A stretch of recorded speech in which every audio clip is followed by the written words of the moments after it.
E uma garrafa de rum. Bebe que o diabo deixa torto. E uma garrafa de rum. Tetetalu, bebe que o diabo deixa torto. Então vamos lá. Vocês lembram o que foi que aconteceu nos outros episódios? Como é que começou a história? Você lembra que foi o menino escrevendo a pedido de algumas pessoas? Ele trabalha no local, eles moram no mesmo local. Né? Uma estalagem chamada Bimbo. O pai dele é um velhinho doente, a mãe ajuda no trabalho e ele ajuda também. Chegou lá um pirata, de apelido do pirata era Capitão, e o nome era Bill. Chegou outro pirata, o Cão Negro, eles lutaram juntos com espadas. Na época os homens lutavam com espadas, as armas de fogo não eram tão eficientes numa luta corpo a corpo. E acabou que os dois estavam feridos. Depois chegou um pirata cego e envenenou o capitão, que acabou morrendo. Parece que envenenou, ele botou o negócio lá, parece que foi veneno, e acabou morrendo. Enfim, o garoto fugiu da casa com a mãe, voltou para casa com a mãe. Eles acabaram abrindo o baú, pegaram um pouco que era deles e isso estava chegando um montão de gente, um montão de pirata malvado. E aí começa o capítulo 5. Capítulo 5. O fim do cego. Ou seja, deve estar falando daquele pirata cego. Ele deve ter morrido. Sim, ele deve ter morrido. Muito esperto. Minha curiosidade, de certa forma, era mais forte que o medo, pois não pude ficar onde estava. Rastejei de volta para a margem, onde, abrigando a cabeça atrás de um arbusto, eu podia vigiar a porção da estrada que passava diante da nossa porta. Mal me ajeitara na posição, quando meus inimigos começaram a chegar, 7 ou 8 deles, correndo rápido, os pés batendo descompassados ao longo da estrada, e o homem com a lanterna alguns passos à frente. 3 homens vinham juntos, um ao lado do outro. Eu divisei, mesmo por entre a neblina que estava no meio do trio, era o mendigo cego. No momento seguinte, a voz dele me mostrou que estava certo. "Derrubem a porta!" "Sim, senhor!" Responderam 2 ou 3 deles e foram apressados para o almirante Bimbo, com a lamparina logo atrás. Então pude vê-los parar. Ouvi frases trocadas num tom grave, como se estivessem surpresos de encontrar a porta aberta. Mas a pausa foi breve, pois o cego emitiu seus comandos. Sua voz soava mais alta e aguda, como se ele estivesse atiçado de avidez e raiva. "Entrem, entrem!" 4 ou 5 deles logo obedeceram, restando 2 na estrada com um impressionante mendigo. Houve uma pausa e depois um grito de surpresa, e em seguida uma voz gritando da casa. "Bill está morto!" Mas o cego ralhou com eles mais uma vez por tanta demora. "Revistem-nos, alguns de vocês, seus imbecis, e os demais vão lá para cima pegar o baú." Pude ouvir agazar de seus pés enquanto subiam pela nossa velha escada, tão apressados que pareciam sacudir a casa. Pouco depois, novos ruídos de admiração. A janela do quarto do capitão foi aberta num solavanco, com tilintar de vidro quebrado, e um homem inclinou-se para fora, sob o luar, cabeça e ombros, e dirigiu-se ao mendigo cego na estrada abaixo de si. "Bill, estiveram aqui antes de nós. Alguém virou o baú do avesso." "Está aí!" "O dinheiro está aqui." O cego amaldiçoou o dinheiro. "Refiro-me ao punhado de Flint." "Não está aqui, em lugar algum." "Ei, você aí de baixo, está no Bill." "O Bill já foi revirado, não sobrou nada." "Foi aquele pessoal da hospedaria." "Ah, foi aquele garoto, o Arthur." Mentira, não falou isso não, Arthur não, falou só que foi aquele garoto. "Quisera eu ter-lhe arrancado os olhos. Não faz muito tempo, estavam com a porta trancada quando eu tentei abrir. Espalhem-se, rapazes, e os encontrem." "É verdade. Deixaram a vela aqui. Espalhem-se e os encontrem. Deitem a casa abaixo. Em seguida, aprontaram uma grande operação por toda a nossa velha hospedaria. Pés pesados pisoteando daqui para lá, móveis revirados, portas arrombadas e até as próprias pedras ecoaram de volta, e os homens tornaram a sair, um após o outro para a estrada, e declararam que não nos encontraram em lugar algum. Nesse livro na minha vida passada. Ele gostoso, gostei. Em lugar algum. E o mesmo assovio que alarmara a mim e a minha mãe quando estávamos diante do dinheiro do capitão morto foi mais uma vez ouvido claramente a cruzar o céu noturno, mas dessa vez repetido 2 vezes.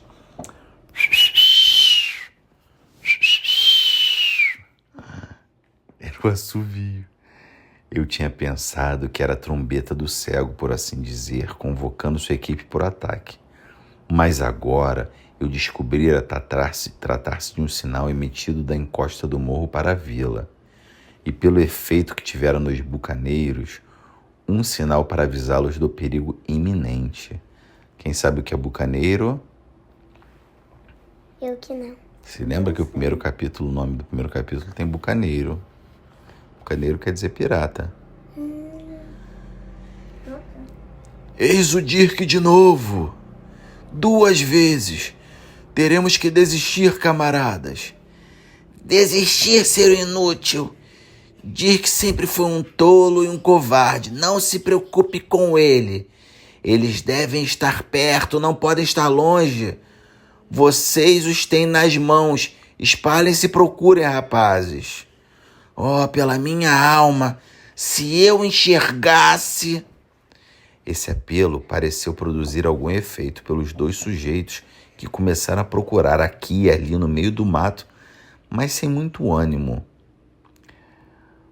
O tempo todo com o olho no perigo que eles mesmos corriam, enquanto os demais permaneceram irresolutos na estrada. Estão para botar as mãos numa bolada, seu tolos, e ficam aí parados. Vocês ficariam ricos como reis se o encontrassem. E sabem que está por aqui. E ficam aí, à toa. Não havia um entre vocês que ousasse enfrentar o Bill. E eu o fiz, um cego. E estou a perder minha chance por causa de vocês. Vou acabar pobre, mendigo, pendinte, implorando por rum, quando poderia estar andando de carruagem. Se tivesse ao menos coragem de um besouro, vocês os pegariam. Calma lá, Pio. Nós já temos os dobrões. Sabe o que são dobrões, né? Não. Eram as moedas da época. Tinha esse valor, dobrão. Eles devem ter escondido a maldita coisa. Fique com o dinheiro, Pio, e deixe de choradeira. Choradeira era a palavra que faltava. A raiva de Pio foi crescendo de tal maneira diante de tal objeção que a emoção ficou tomando controle por completo, e ele esgolpeou à direita e à esquerda no vazio de sua cegueira, e sua bengala ressoou pesada em mais de um deles. Estes, por sua vez, rebateram com palavrões o cego miserável, ameaçaram-no em termos horrendos e tentaram em vão agarrar a bengala e tomá-la das mãos dele. Essa contenda foi a nossa salvação, pois enquanto ainda estavam bem acesa, o som veio do topo do morro, no lado da vila. O tropel de cavalos galopando. Como é que faz os cavalos galopando? Vocês sabem? Assim, Como é que é? Sabe não? eu não sei. Não sabe? Quase ao mesmo tempo, um disparo de pistola, estouro e tranco veio do lado da sebe. Vocês lembram o que é sebe, né? Não. Era uma cerca viva. Eu ia falar que... Tinha que ter falado. O papai ensinou que era bucaneiro, que era sebe. E esse foi certamente o último sinal de perigo, pois os bucaneiros puseram-se a fugir no mesmo instante, separando-se em toda direção, um para o mar, pela enseada, e o outro morro acima, e assim por diante, de modo que, em meio minuto, nenhum deles restava, exceto Pio. Este eles desertaram por puro pânico ou por vingança, pelas palavras ou talvez pelos golpes maldosos, eu não sei. Mas ele ficou para trás, cutucando aqui e ali na estrada, num frenesi, tateando e chamando os camaradas. Finalmente seguiu para o lado errado e passou por mim, uns passos adiante, em direção à vila, chamando: Johnny, Cão Negro, Dirk e outros nomes. Não podem abandonar o velho Pio, amigos. O velho Pio. Foi então que o ruído dos cavalos assomou no topo do morro. 4 ou 5 cavaleiros apareceram sob o luar e varreram em declive em pleno galope. Nisso, Pio enxergou o seu erro. Enxergou, né? Que engraçado. Deu meia volta, soltando um berro, e correu direto para a vala, na qual caiu rolando. Mas num segundo ele estava de pé de novo e deu uma nova arrancada, agora totalmente aturdido, bem na direção do mais próximo dos cavalos que chegavam. O cavalheiro tentou salvar o cego, mas em vão. Lá se foi Pio, com um berro que ecoou no alto da noite. Ah! Os 4 cascos o atropelaram e esmagaram e passaram por cima. Ele tombou meio de lado, depois caiu devagarinho, de cara no chão, e não se mexeu mais. Fiquei de pé num pulo e acenei para os cavaleiros. Eles já estavam parando de todo modo, horrorizados com o acidente. Eu logo vi quem eram. O que estava atrás dos demais era o rapaz que deixara a vila para ir chamar o Dr. Livesey.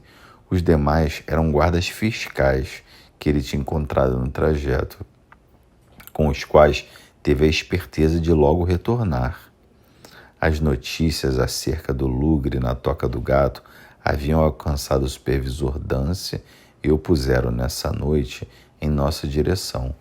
E a essa circunstância, eu e minha mãe devemos nossa sobrevivência. Pio estava mortinho da Silva. Quanto à minha mãe, quando a levamos para a vila, um pouco de água fria e sais logo a reviveram. E o horror pela qual passara já não mais a afligia. Sabe o que afligia, né? Não. Incomodava, assustava, embora continuasse a deplorar a perda do dinheiro. Entretanto, o supervisor cavalgou o mais rápido que pôde, até a Toca do Gato. Mas seus homens tiveram de desmontar e seguir tateando pelo vale, guiando às vezes amparando seu cavalo, e sempre com receio de emboscadas. Portanto, não foi tão grande a surpresa que, quando chegaram à toca, o lugre já seguia o seu caminho, embora estivesse perto. Ele gritou e uma voz o respondeu, dizendo-lhe que não ficasse sob o luar se não quisesse levar chumbo. No mesmo instante, uma bala passou assoviando de raspão pelo braço dele. Pouco depois, o lugre deu a volta na ponta e desapareceu. O Sr. Dance ficou ali parado, como ele disse, feito peixe fora d'água. E tudo o que pôde fazer foi despachar um homem para B, para avisar a chalupa. E isso é quase o mesmo que nada. Eles escaparam. E fim de papo. Pelo menos estou contente que trotei por cima dos bagos do mestre Pio. Pois a essa altura ele já tinha ouvido a minha história. E voltei com ele para Almirante Benbow. E não há como imaginar uma casa em tamanho estado de destruição. Até o relógio aqueles sujeitos derrubaram em sua furiosa caçada atrás de mim e da minha mãe. Embora nada de fato tivesse sido levado, exceto a sacola de dinheiro do capitão e um pouco de prata do caixa, eu logo vi que estávamos arruinados. O Sr. Dance não entendeu nada ao ver o cenário. Você disse que levaram dinheiro, não? Bem, então, Hawkins, do que é que estava atrás? Mais dinheiro, suponho? Não, senhor. Acho que dinheiro não. Na verdade, senhor, creio que estou com o item que eles procuravam no meu bolso. E a bem da verdade, eu gostaria de colocar a salvo. Claro, meu rapaz. Muito bem. Deixe comigo se quiser. Eu pensei em deixar com o Dr. Livesey. Perfeito, perfeito. Um cavalheiro, um magistrado. Pensando bem, também devo ir até lá para reportar tudo a ele ou ao Lorde. Afinal, o mestre Pio está morto. Não que eu lamente, mas ele está morto. E as pessoas logo relacionarão o fato a um agente da Receita de Sua Majestade, se puderem relacionar. Olha, Hawkins, se quiser, eu o levo comigo. Eu agradeci de todo o coração pela oferta e retomamos a pé para a vila onde estavam os cavalos. Quando eu terminava de contar a história à minha mãe da minha intenção, estavam já todos selados. Dogger, você tem um bom cavalo? Leve esse rapaz consigo. Assim que me viu montando, agarrado ao cinto do Dogger, o supervisor cantou a partida e o grupo desatou num trote vigoroso pela estrada rumo à casa do Dr. Livesey. 15 anos de